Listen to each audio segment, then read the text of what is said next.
Austin, happy playoff week, buddy. How are you? Hey, what's going on, fellas?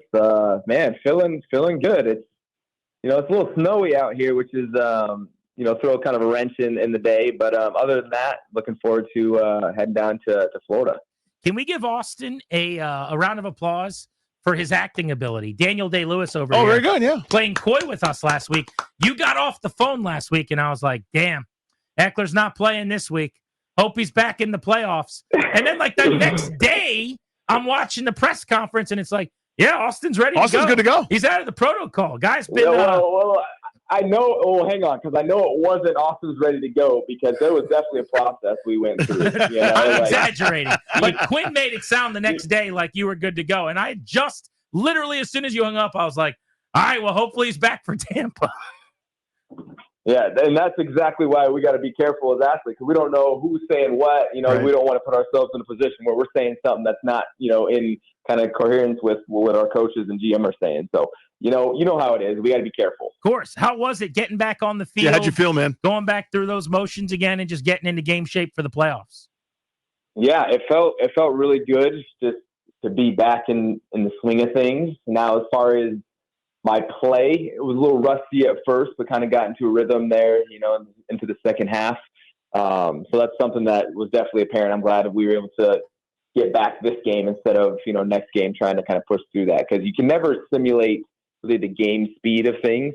And my eyes had really gotten used to, being in the rhythm, seeing the game. It started to slow down for me. But now took 5 weeks off and then came back. And it was like, okay, trying to slow down the game for me. See, I missed a protection on one. That's very uncharacteristic of me. Like I take a lot of pride in making sure I'm on top of that stuff. So things like that are like, all right, get back in the swing, now ready to go for Tampa. Yeah, you touched on it, though, Austin. I'd love for you to go deeper here. What is the hardest thing to have come back? You know what I mean? Like you're talking about the speed of things and the like where, everybody else is kind of in the rhythm of you play the game, you rest a little bit, you practice, you get back in, and you were out for a little while. What's the thing that takes the longest to come back, or what's kind of the hardest thing to regain?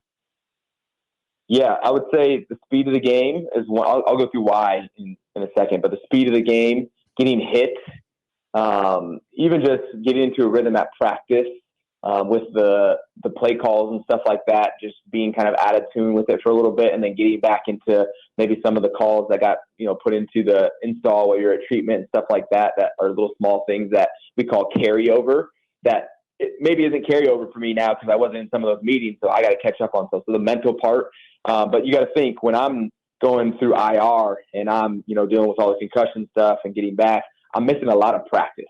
And when you're missing a lot of practice, what you're not getting is that stimulation of, hey, going through, breaking the huddle, running full speed, right, making the cuts. Like my ankles are a little sore than usual today, things like that that you don't get in the physical side. And then the mental side, you just inch behind a little bit. So you got to stay on top of it. But again, you're going through treatment at the same time meetings are sometimes. So you're falling behind that way. So it's a lot of just, all right, catching myself back up mentally and then letting my body try to get as good as it can possibly get here at the end of the season going into the game, which again is why I'm glad I had, kind of a buffer game in between that and then, do or die time in the playoffs. Austin Ekeler on Grant and Danny. For the most part, and I don't remember if you were back there at all, but a kick return didn't seem to be a factor. It was just getting you back out there as a running back. Did you go back there at all? During practice, I was back there, but Luke held it down last game. I mean, you were so good at that all year. I think you were the third alternate maybe for the Pro Bowl as a kick returner in voting this year.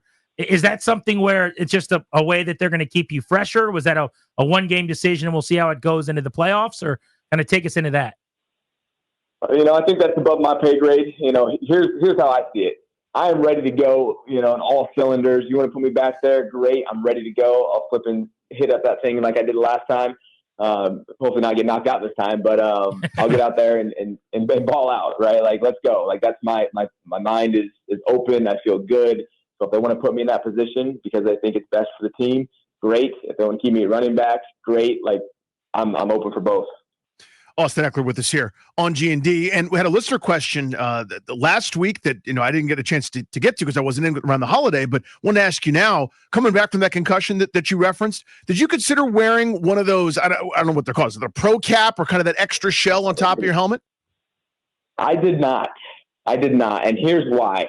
I have full confidence in my current equipment. Mm-hmm. Like it is high grade, like very good. Like if it wasn't, I would hope the NFL wouldn't let us use it. But I've been in this custom helmet for a really long time, done really well with this thing. And so, no, I did not consider it to be an equipment issue that is the reason I got knocked out. It's just kind of the way I got hit, and the angle and the ferocity, the velocity of it is why I was concussed after that play. So that's why I'm not wearing the Guardian cap thing. Guardian cap. That's the Guardian phrase. cap. That's what I was looking for. Is the idea then maybe, like, to your point, and I would actually agree with this, but are you saying even if you got hit the same way in a Guardian cap, you probably would have gotten injured? Yeah. It wasn't an equipment. It was just the full speed impact of head to head on a kickoff play. One guy running from across the field from the backside, and one guy running up the field, me full speed and kind of hitting at a 90-degree angle. Whack.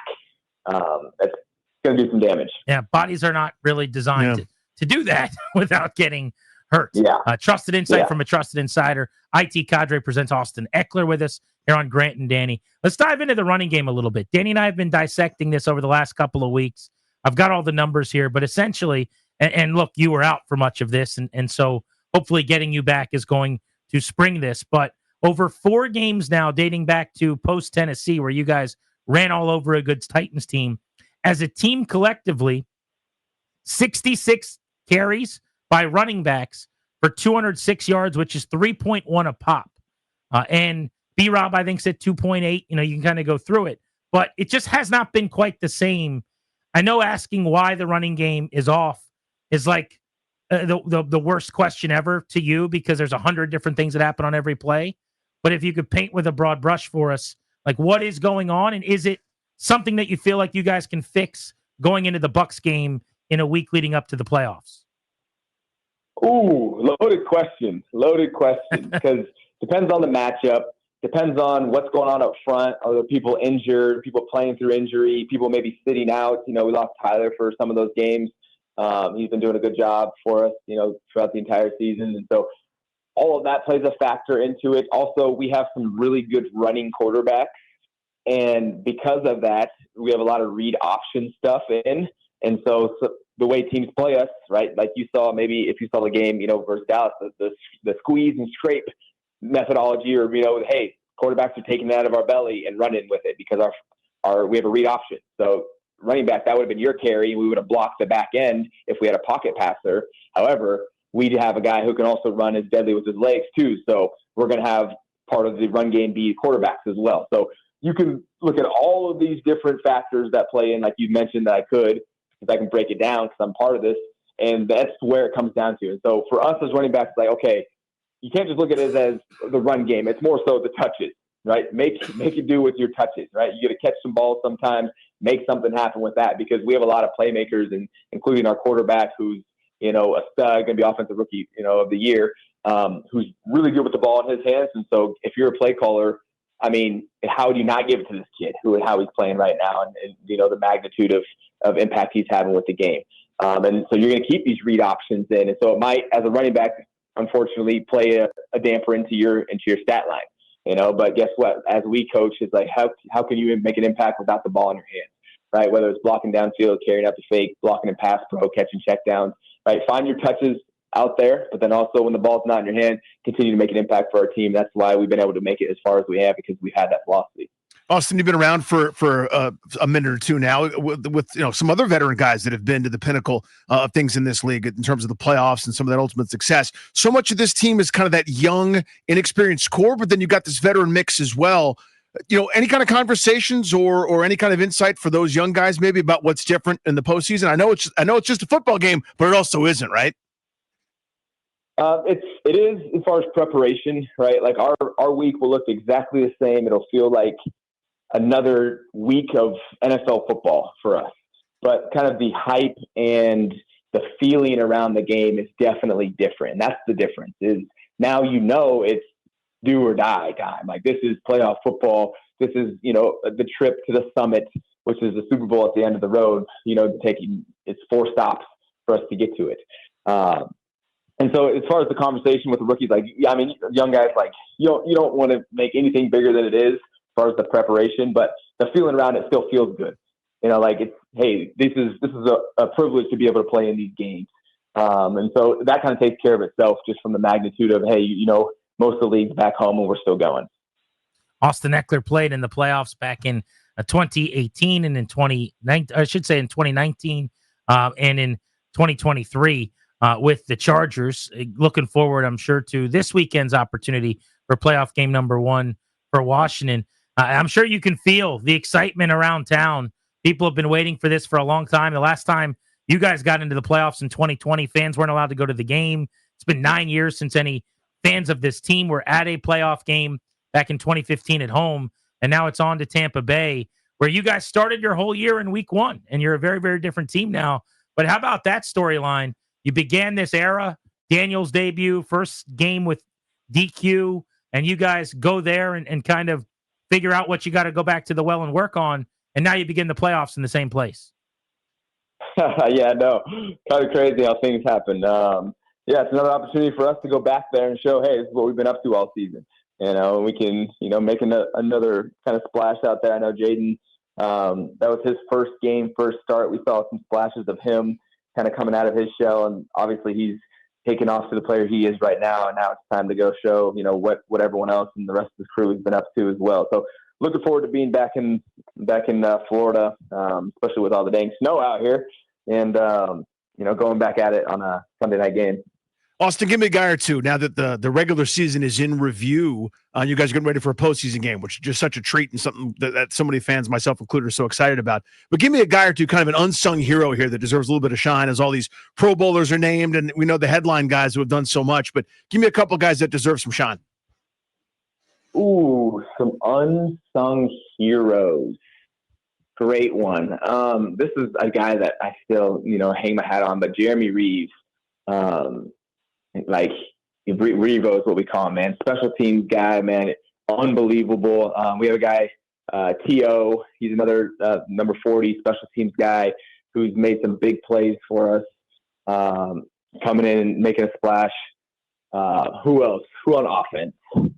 I would say even John Bates, one of our tight ends, coming in doing a good job blocking. We brought in Zach, who's known as more of a passing, tight end. But so you have to have that kind of alternative, and you're the guy that kind of gets the blocking role. And those guys don't usually get a lot of praise, but John's been doing some good stuff for us this year as well. I got to shout out to the running back room as well. Jeremy, I think, has held it down very well. And also C-Rod. Every time C-Rod gets in the game, it seems like he's running through people, doing his job, doing a good thing. So those are some unsung heroes that I would give some shout outs to. Love it. Fan questions can come in. The fan question of the week presented by IT Cadre. You can ask Austin whatever you'd like. We'll get to that before we say goodbye. My last question for you before we hit a fan question is the D tackles for the Bucs. Maybe as good a tandem as there is. I mean, as a tailback, I guess you got to always know the alignments of those guys, and especially in pass pro, that they like to blitz from the interior. But Vita Vea is like a human smart car. And then this dude, Kalijah Cansey's a beast. When you study, how do you study it? Like, do you just watch certain players, or as a running back, are you looking at how they played certain looks that you guys have, but with different teams? Like, what's your actual process when you're dealing with a front like this that's been so good stopping the run? Yeah, so you'll look at your game plan for the week.